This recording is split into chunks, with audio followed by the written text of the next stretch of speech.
Assalamualaikum warahmatullahi wabarakatuh. Baik lagi sama kita ya di channelnya Badal Ngacok. Kita udah lama nggak bikin konten. Sekarang kita mau bikin konten tentang intercom. Ada beberapa intercom yang mau kita bahas. Yang kita awali dengan intercom Aegis P6 Pro. Lah intercom Aegis P6 Pro untuk saat ini ada di harga range di bawah 500.000. Dan untuk kita sendiri menjual di 450.000 untuk bentuk packaging dusnya seperti ini. Di bagian depan ada logo sepeda motor dilengkapi dengan mereknya Aegis. Ini untuk barcode toko kita. Bagian samping seperti ini, bagian belakang seperti ini ya. Sampingnya seperti ini. Di sini ada beberapa penjelasan ya. Kalau bisa kelihatan sih di sini. Ya warnanya menarik ya, warnanya mencolok banget. Nah untuk di bagian sini sudah ada keterangannya ya. Untuk keterangannya di sini interphone system made in China ya, pastinya China adalah negara paling maju untuk sebuah produk untuk pembuatan sebuah produk ya. Kebanyakan untuk produk dari intercom kebanyakan dari China, bukan dari intercom saja sih, dari handphone juga sama. Oke, kita mulai dari kita buka dusnya dulu ya. Untuk buka dusnya cukup mudah ya.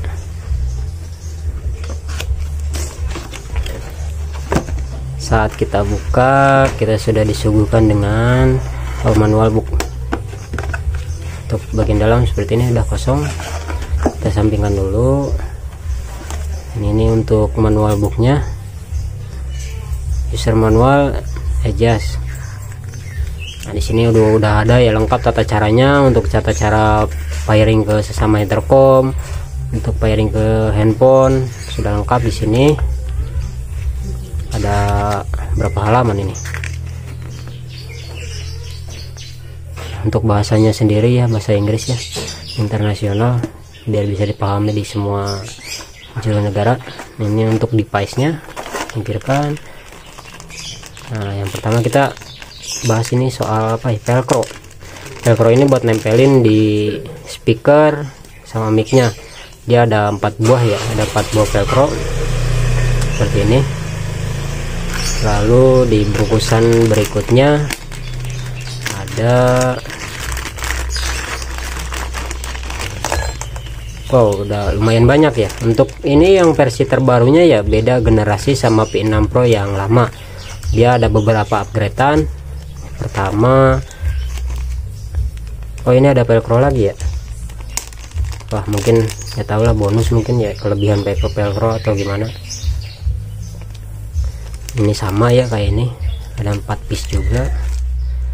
Nah pertama kita dapat bracket yang bahannya besi ya, dia bahannya besi. Terus kita dapat pastinya bracket jepit ya, dia hanya ada bracket jepit dengan sistem dijepit lalu dibaut, jadi pemasangannya lebih gampang, lebih efektif juga, lebih aman. Oke, velcro, bracket, cadangan bracket. Nah untuk bracket yang nempel di sini juga sudah besi.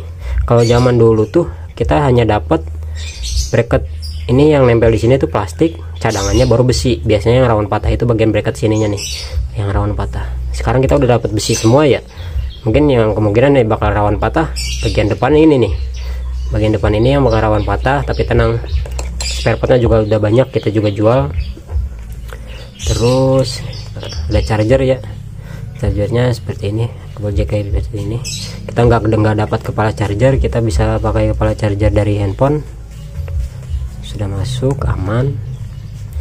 Terus kemudian ini bagian mic untuk halfpace. Ini mic untuk halfpace aja ya. Nah ini untuk mic untuk halfpace, tidak ada mic untuk full pace nya yang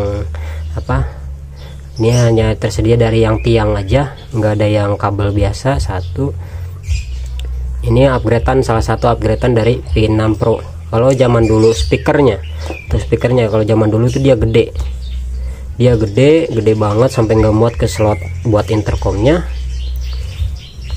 harus dipaksain. Dia seperti sekarang udah lebih kecil, sudah umum untuk slot-slot yang ada di helm, udah ngepas banget sama ukurannya sama intercom yang lain. Nah kalau zaman dulu tuh dia micnya ini nempel ke si speakernya, si batang ini nih posisinya kayak gini kalau zaman dulu. Kalau sekarang udah dipisah gini, memudahkan si pemasangannya ya. Udah mah kalau zaman dulu itu speakernya gede ditambah tangkai kayak gini, jadi kalau kita pasang itu harus bener-bener apa ya, paksa sih, jadi PNP, jadi lebih memaksakan. Untuk sekarang dia udah lebih enak ya, kabel juga panjang. Bagian ini untuk masuk ke intercomnya, ke device nya. Lalu kemudian kita ada cadangan baut 2 piece, ada 4 piece berarti ya, sama yang nempel di sini. Nah ini untuk obeng pengencang udah untuk ngencanginnya.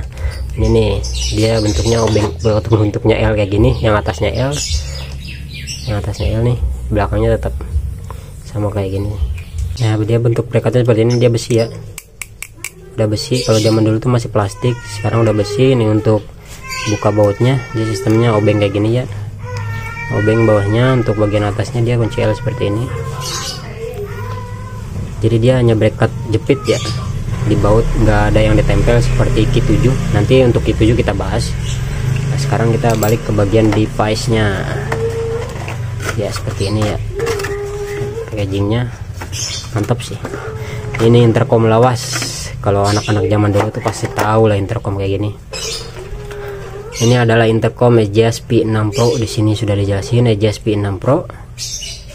Itu bagian depan seperti ini, bagian belakang dia udah ada antenanya. Untuk jarak maksimal dia ada di 1200. Gue pernah nyobain di 1100 aja udah mulai agak putus-putus ya. Itu bagian belakang seperti ini, dia ada barcode-nya. Untuk bahannya sendiri dia karet ya, dilapisi karet biar aman. Jadi kalau misalkan kena air, dia seperti daun talas, air nggak nempel, langsung turun, jadi aman. Kebanyakan yang bikin konslet itu air masuk lewat sini, terus lewat celah-celah seperti ini. Jadi diusahakan jangan dikelupas ya. Ini bagian karet ini kan karena bisa dikelupas, ini bisa ngelupas juga kalau udah berumur. Dia ada antenanya seperti ini. Alangkah baiknya ketika hujan bolehlah dilepas, lumayan sayang juga kan untuk harga range. Walaupun range di bawah 500.000, sayang lah kalau namanya juga elektronik. Sekuat apapun kalau sering kena hujan ya amit-amit bisa konslet. Dan di sini ada beberapa tombol. Di sini ada tombol B, tombol C, tombol E, tombol D. Nah tombol-tombol B, C, E, D ini dia khusus untuk pairing ke sesama intercom ya. Ini untuk pindah-pindah. Kalau kalian mau ngobrol sama si A, tinggal pencet ini. Ngobrol sama si B, pencet ini, dan berikutnya seperti itu. Ini tombol-tombol ini. Nah ini untuk volume up, dia untuk ngerasin suara. Di sini pengeras suaranya. Terus ini untuk ngecilin suara, dan di sini ada indikator lampu ya. Ini ada fitur untuk angkat telepon. Ini untuk angkat telepon seluler ya. Setahu gua sih kalau misalkan memang ada yang telepon otomatis keangkat dalam waktu 5 detik ya. Nah ini tombol yang kecil ini nih, yang terakhir yang kecil, dia untuk matiin ya. Untuk matiinnya tombol kecil ini. Untuk nyalainnya juga gampang, tekan sampai keluar merah, lepas. Nah udah biru gitu berarti tinggal kita konekin ke handphone atau ke intercom yang sudah di pairing. Kalau belum di pairing coba kita matiin, tekan lama. Nah kalau udah ngedip merah biru kayak gini, dia artinya sedang pencarian untuk dikonekkan ke si intercomnya. Misal dari handphone kita tinggal pencarian Bluetooth, nanti ada kodenya dengan pin 6, lalu kita connect. Nanti setelah connect dia akan menyala satu kayak gini. Harusnya pelan kalau udah connect, berhubung gua konekin jadi seperti ini, ngedipnya kencang. Berarti kalau ngedipnya kencang belum connect. Oke, kita ini hanya review. Untuk penjelasan cara pairingnya di manual book sudah lengkap ya. Di manual book sudah lengkap, walaupun bahasanya Inggris, lu bisa pakai Google Translate. Kalau enggak nanti kita buatkan, kalau rame kita buatkan cara connectnya. Dia bisa connect ke beberapa intercom. Yang barusan aja gue coba, yang intercom keluaran baru tuh yang dari Retouch X5, ternyata bisa loh connect ke ini. Nanti gue tunjukin caranya ya kalau rame. Nah mungkin seperti itu ya untuk unboxing kali ini, dan beberapa penjelasan singkat dari gua, beberapa upgradean dari P6 Pro yang menurut gua sekarang tuh finishingnya lebih oke. Terus selanjutnya selain finishing oke, Dia untuk aksesorisnya juga sudah diperkuat ya, yang awalnya bracket ini plastik, yang akhirnya sering patah nih di bagian sini karena lepas pasang, akhirnya diganti besi semua. Yang rawannya udah besi semua, gantian bagian depannya yang plastik yang bakal patah. Tapi tenang aja, kita jual spare partnya kok, gampang. Kalau P6 Pro terus EJIAS Q7 kita ada spare partnya, gampang, harganya juga murah meriah ya. Untuk bagian speaker juga udah lebih enak, dia ukurannya udah lebih kecil, sudah umum untuk apa, slot-slot yang tersedia di helm ya. Kalau zaman dulu tuh dia udah gede ditambah batangnya nempel di sini di speakernya, jadi susah untuk pemasangannya. Mungkin harapan si penggunanya sudah dikabulkan, micnya juga udah dipisah, kabelnya cukup panjang, speakernya diperkecil, suaranya juga enak. Oke, paling segitu aja review singkat dari saya. Sekian, terima kasih, semoga bermanfaat dan sehat selalu.